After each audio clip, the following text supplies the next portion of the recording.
Hey everyone, today's video what I'm going to talk about is this Dutch style inspired aquascape which I've just done. I'm going to talk about the equipment, how I set it up, all that good stuff. So hope you enjoy, see you soon, roll credits.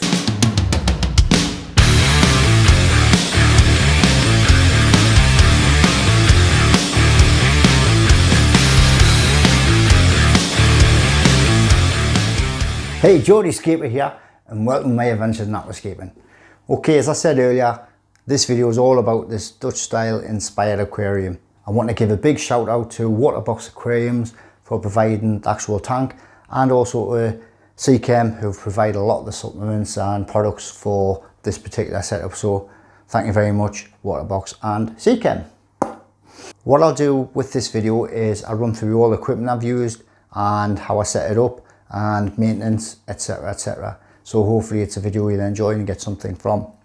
How this came about is I've always admired Dutch style aquariums. I've looked at them and the colours, you cannot not. The colours are brilliant and they just look really good but high maintenance, so it was always a bit off-putting. Another thing is Dutch style tend not to use hardscape, and I love hardscape, wood, rock. I love working with wood and rock and escape, so I always like quite shied away from it. But I did want to give it a go, so I thought, why not? So I started researching Dutch style, and when I was researching, I found it was totally different to the way I scape, and it took us away out of my comfort zone. So it isn't exactly Dutch style as such, because Dutch style it's got a lot of rules and strict regulations, so I haven't exactly stuck with those. And some might say this is more Danish style, which is more red, but we'll say Dutch inspired. That's probably the best. It's a Dutch style inspired scape. What I'll do, I'll start at the top and we'll go through all the equipment. So the light, we have the Twin Star 45 S series, which is a bit more high powered light, which I would normally use because in such a small tank, it's a lot of power. It's actually 31 watts of power, 6,700 Kelvin. And a good intense light for the types of plants I'm using, because a lot of these plants are a bit more difficult. I've never used them before and lots of red, so I wanted that bit more power, hence the light I've went for. It's doing a good job so far. This is date of filming. This is day 11 since planting, so 11 days since planting and all's going well. So yep, the light's doing the trick. The actual tank itself is the Waterbox Clear Mini 10, which is 10 US gallons, 35 litres. It is 50 centimetres long, 30 centimetres high, and from front to back it is 25 centimetres. So good dimensions for a small tank, with it being the longer. I really like that about the Waterbox Aquariums. Silicone work is top notch, very minimal, and overall quality is just amazing, and I'm a big fan of the Waterbox tanks. This is the third, and I purchased two, and this was kind of provided from Waterbox, so over the moon with that. So yeah, great tank. Another good thing about the Waterbox Aquariums is the foam which it sits on is actually comes attached, so there's no slipping off when you're messing with your aquarium. So I think that's a really good thing. Comes attached, so sorted. Yep, very good tank. And the glass is very high quality, so super transparent, low iron glass, love it. On to the filtration. The filtration I've chose to use is the Seachem Untitled 35, and that is full of Seachem Matrix, which actually comes with the filter. If you actually get it, it comes with a small sponge at the bottom and a net bag of Seachem Matrix. Seachem Matrix is a really good high quality biological media, and I've got in all me filters, and yep, great stuff. Seachem Matrix. I've got a tub here actually. Seachem kindly sent us this, so I'm going to top up my filters with it. Seachem Matrix, great stuff. Comes in various sizes. This is actually a 4 litre tub, but it comes in 500 ml, different sizes. But that's Seachem Matrix. So yeah, that's what's actually in the filter. Seachem tidal filters, really easy to maintain. The pump itself is made by Seachem, Italian company, really good quality pump, and it sits inside so you don't have to prime the filter.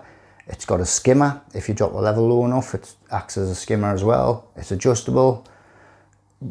Really good, really good hang on the back filter. My favourite hang on the back filter by far, or HOB filter. I must admit, I'm not sure, but I probably will add glass inlets and outlets and use an external. Just because of the clean look, I think with all the colours going on, I don't want any distractions from the actual scape itself. So I'll probably go to an external later down the line. But if you're after a HOB filter and that's your filter of choice, look no further than Untitled 35. Honestly, they're really good. So yeah, that's the actual filtration I've used. The heater, I'm not sure what make it is. It was just a heater I had in a box somewhere and I've used that for now. So yeah, so if I get a filter, I'll probably have a built-in heater as well. Another distraction taken away. Other equipment we've got the diffuser, which is in the tank, Aquavitro diffuser, which I've had for ages and I've picked it out, which it's doing the job. It's micro bubbles, really good. It's doing the job and the bubbles are fine. It's getting a good mist and it's getting amongst the tank okay, but another reason for the external filtration, I've got a few dead spots which I can see in the tank which is lagging, so I think I'll sort that with an actual good circulation when I put in a glass lily pipe. So, but we'll see. Things are going okay so far. Like I say, this is just a few little issues I've noticed. The inline is attached to a CO2 art kit. I think it's the Pro Series, and bubble counter which is running at around about 3 bubbles per second. What I've done with this, it's all running off one bottle, so we've got the same CO2 set. So you just attach the manifold with another bubble counter and it runs off the same bottle. So it's really good for if you haven't got much room and you've got 2 tanks next to each other, which I've done, and it's working great. So I'm well impressed with that little manifold that attaches. And I think, I'm not 100% sure on this, you can attach 5 manifolds to the one set, the one bottle, so you can run 5 tanks off it. Again, I'm not 100% sure, but I will find out for you and I'll let you know. So yep, that's a really good thing. So that's the CO2. For the readings of the CO2, we have the Seachem pH checker. And I must admit, I really do like this checker. I've had other ones in the past and they're huge. They're not the best of quality. The suckers keep coming off. The suckers? Is that what you call them? Suckers?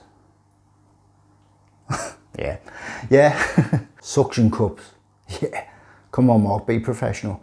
Yeah, the suction cups, really good quality, and the glass itself is high quality. It also comes with the solution, the pH solution, so you can check on that. And yeah, very impressive. And another good thing, the size, they're a really good size, small. I don't like a big drop checker in a tank. I don't think there's any need for it, even in a big tank. You can just have a small drop checker still. So yeah, good work on that, Seachem. I really like the glassware. So that's it for the equipment. When it comes to actual setup, there wasn't much to do because there's no hardscape. So it was just basically putting the soil in. My soil of choice there is Aquavitro Aquasol and Black Humate soil from Seachem, which I've used in the past, and it's really good. I got brilliant results from that. That was used on my 600 tank, which I did for Tropica. It was a Tropica sponsored tank for their inspiration page, which I'll overlay. I got great results and I actually used the humate soil in there. Yeah, because Seachem provide a lot of equipment for that as well. So yeah, I set the soil up, just roughly a bit of a slope, put plenty in because a lot of the plants are heavy root feeders and stem plants. We'll put that in there. And then we added the plants. But, no I didn't, sorry. I made a little bit of a planting map. So we're using sticks. I just divided some areas for the plants because there's 9 varieties in this tank.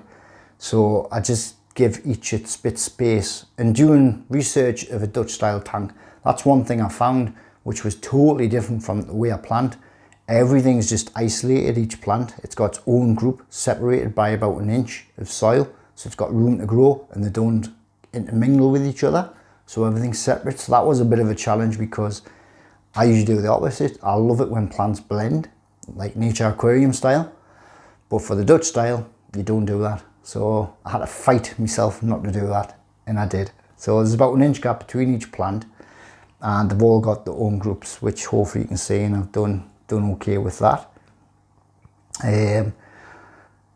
What I'll do with the plants, at the end of this video, I'll put on some close-ups of the actual plants and I'll overlay the full names of the plants so you know what they are. That'll be better for yourself and better for me, because you know what my pronunciations are like with plants. If you watch us regular, my pronunciations are terrible, and I do apologise for that, but I just can't get me tongue around some of them.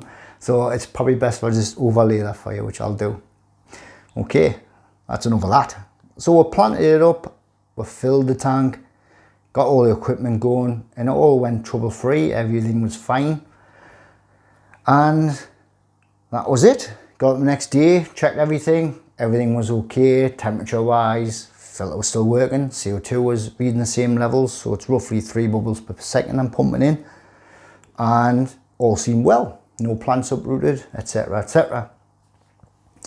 So then it was time to maintain the tank. So for maintenance, every day I'd done a massive 100% water change. When I say 100% water change, what I do, I was just draining as I was filling at the same time. And I've done that from day one till today, and that's 11 days. And things are going well. Not really adding much as far as additives go. All I'm using is a product from Aquavitro, which I'll get. I'm using Premier from Aquavitro. So Aquavitro is Seachem's premium range of additives, ferts, etc. So Premier is specific to planted aquariums, not to be used in saltwater aquariums, etc. So do be aware of that. There is a range from Aquavitro, which I think's in blue, a light blue colour, which is aimed at reef keepers, saltwater keepers. There is a range there, but for now we're going to focus on planted range, green, which you can't go wrong with, so that's good. So the difference is it doesn't affect your pH levels, and it raises potassium for the planted tank, as well as removing the harmful things in your tap water. So that's what I've been adding on my water changes, and yeah, cool. Okay, so as well as the Premier, I've been adding Flourish Advance, and I love Flourish Advance for setting a new tank up because it's aimed at to enhance the growth of new plants. So it's great on initial setup when the plants are actually settling, going through the growing period, and also after a good trim. So Flourish Advance is good for that. So I've been using the Premier and Advance after those water changes. So that's the only products I'm using at the moment. From next week I'm going to add some supplements, and those I'll be using are again from that Aquavitro line. I'll be adding Envy, which is more of a comprehensive fertilizer, which contains vitamins, amino acids, and some fatty acids. So I'll be using this, which obviously the plants will benefit from. I'll just be using these as per bottle instructions, and I'll also be adding potassium. So that's one of the macronutrients. So we've got nitrogen, potassium, phosphorus. I don't know if you've watched videos of myself, but I never use phosphorus. I've had issues in the past where it's just algae issues, so I don't really use phosphorus. Not saying you don't have to, because different areas, different waters, different setups might require more phosphorus. So yeah, this phosphorus will be able, for me, I'll just be adding the potassium. Same as I won't be adding nitrogen. I do have nitrogen, but I don't think I'll add it, because once I add stock, nitrate levels, nitrogen levels seem to be okay. So I tend not to use it, but it's there if I think there's some nitrogen deficiencies in the tank. One thing I will add later down the line is iron, and that again is from the Aquavitro range. So you've got your green symbol with Fe for iron, for those scientists out there, the periodic table. So the iron, the difference is being this is obviously a great iron supplement for aquariums, the Flourish range, but this has more complex and more types of iron to add to the aquarium. So I'm interested in seeing the results of this. I've never used it before, so I will be adding this, especially having so much red in the aquarium. So if I see any plants with iron deficiencies, yellowing leaves, that sort of thing, or just unhealthy growth, or the red isn't as red as it should be, we'll be adding iron. So again, interesting to see how that works. So it's concentrated mixture of ready available and complex iron. Converts existing ferric iron into ferrous form. All the products I talk about today, I'll leave a link in the description so you can read up yourself on the differences between the Flourish and the Aquavitro range.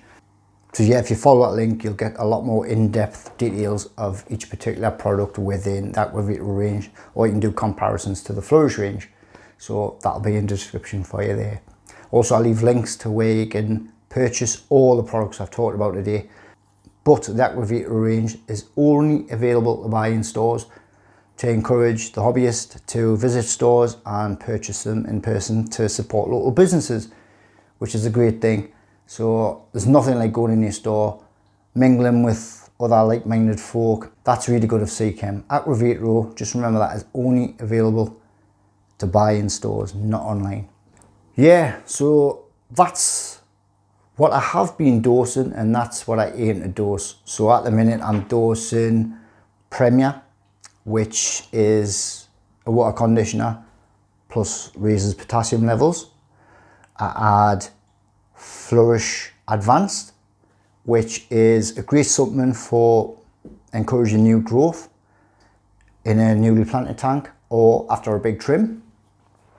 Later down the line I'll add the iron, which is the Propel, and also Envy, which is the supplements with the amino acids, fatty acids, that kind of thing, and vitamins. So all in all, some great products there. And obviously you guys will see this tank progress, hopefully progress over the weeks. On the lighting, it's actually running now from 2 p.m. till 10 p.m. It ramps up and it ramps down.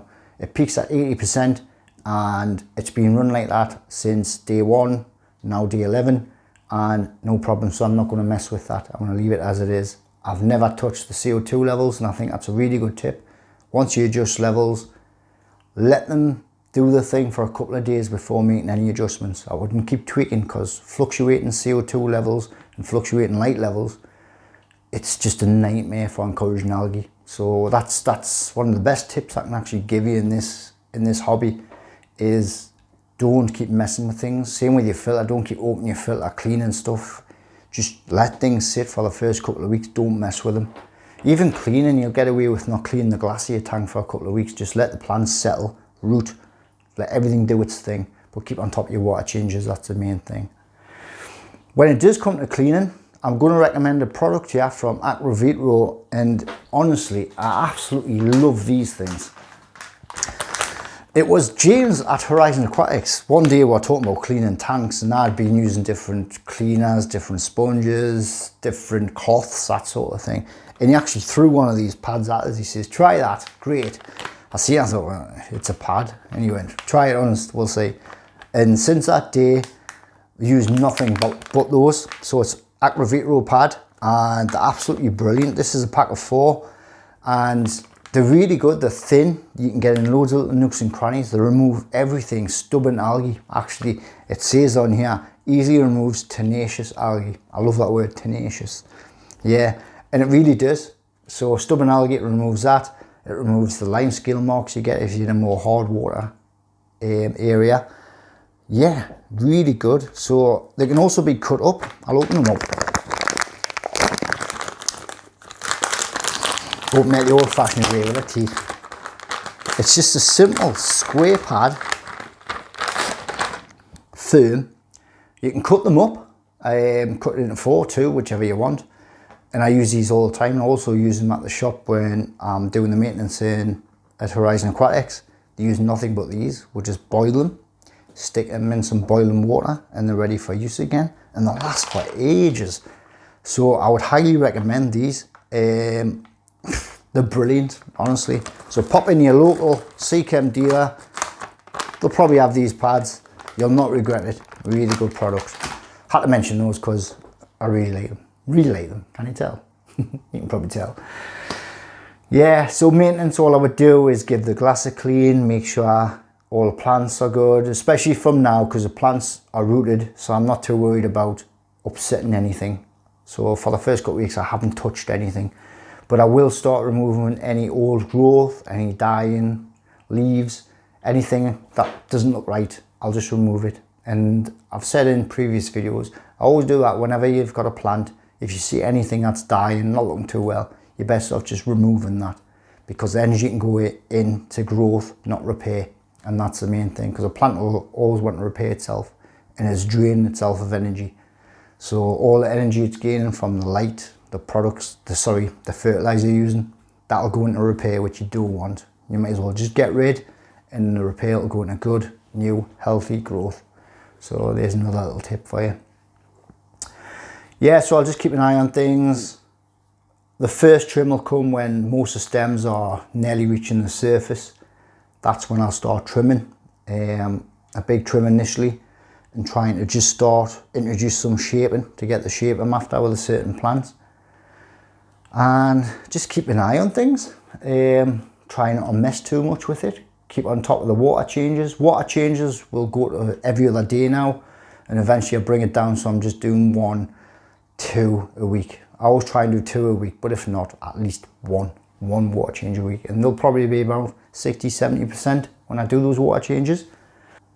So again, I just want to say a big thank you to Waterbox Aquariums for providing me with this gorgeous tank, and also to Seachem, who I'm a brand ambassador for providing all these great products. Products I've never used, with particularly some of the Aquavitro range, so I'm dying to see the results of those, and you guys will be the first to know how things are going.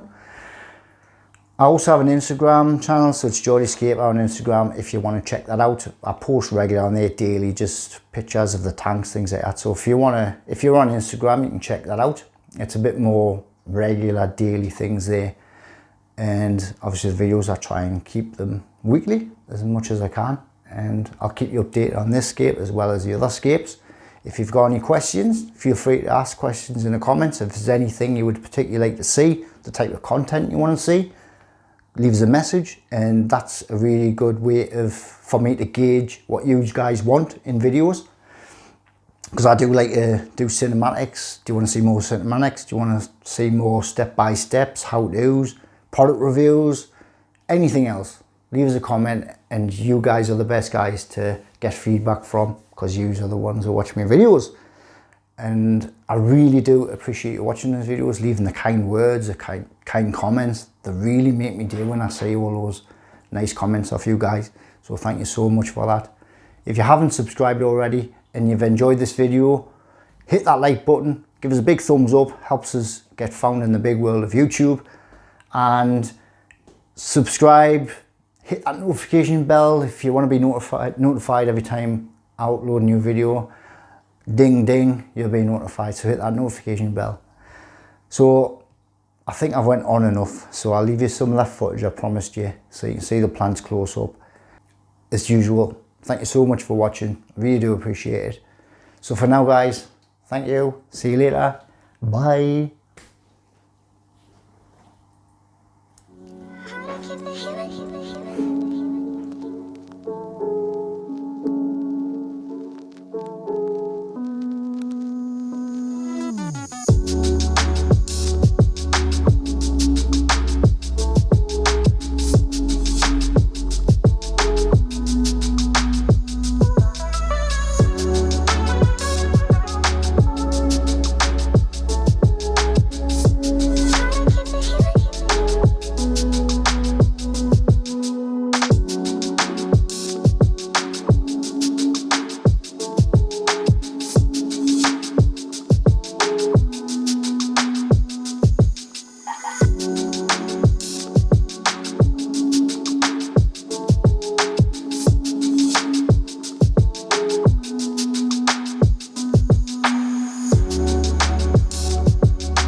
How to keep the healing.